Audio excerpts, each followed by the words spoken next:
Bueno, continuará después la conferencia de prensa allí en AFA, después del histórico anuncio de esta sedes que van a ser Argentina, Paraguay y Uruguay de los primeros partidos del Mundial 2030.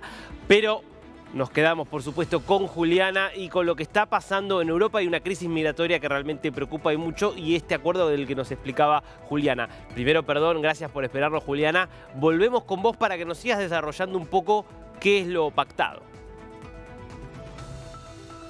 Bueno, lo que se trata básicamente, Darío, es de un acuerdo en tiempos de crisis. ¿Cómo se define esa crisis? Cuando los países se vean sobrepasados en sus capacidades para atender, digamos, la gran cantidad de migrantes. Este sería el caso específico de Italia en este momento, y en ese momento Italia como país puede, digamos, bajar los rangos que se tienen para tomar esas decisiones. ¿Qué significa esto? Que puede pedir, digamos, a los demás países de la Unión Europea que tomen a los solicitantes de asilo en un plazo mucho menor de tiempo, es decir, en unas 4 semanas, y eso ya se le pasaría, digamos, el problema o la pelota caliente al otro país, al país secundario, que sería, por ejemplo, en este caso, Alemania, un país que, hay que decir, recibe el 30% de todas las solicitudes de asilo que se dan en la Unión Europea. Aún faltan todos los detalles por decidir, pero es histórico este acuerdo porque, te lo comentaba, destraba 3 años de discusiones, pone, digamos, una presión muchísimo mayor para que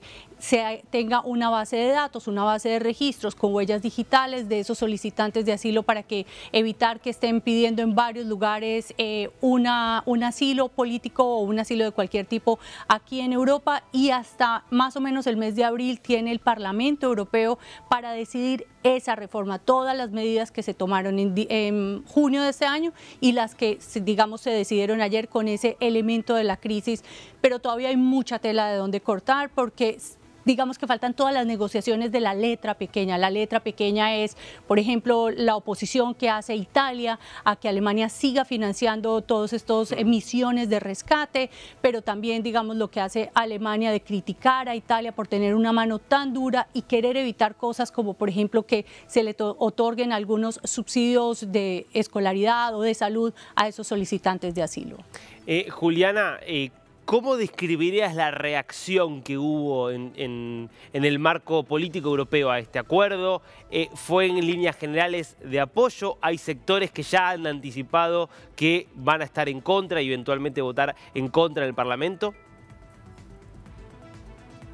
Esto sin duda. Recordemos, Darío, que estamos digamos, en una época preelectoral para esas elecciones del mes de mayo del Parlamento Europeo, y por supuesto ya estamos viendo a los partidos de un ala, digamos, más conservadora en el arco político, pues usar esto como un caballito de batalla. Aquí nomás en Alemania, si bien tenemos un partido muy a la derecha, conocido como Alternativa para Alemania, es el partido de los cristiano-demócratas al que pertenecía Angela Merkel, el que ha tomado la bandera de eso, y, digamos, ha tenido una serie de salidas, algunas consideradas en falso por los expertos, de atacar todos estos temas, de decir que Alemania se está llenando de personas que solicitan asilo simplemente para aprovecharse del sistema social, aunque estadísticamente esto no esté comprobado. Así que ya vemos, digamos, esos vientos en contra, vemos también esas tensiones que se presentan en el interior de ese acuerdo. Por un lado, países de mano muy dura, como es el gobierno de Giorgia Meloni, por supuesto,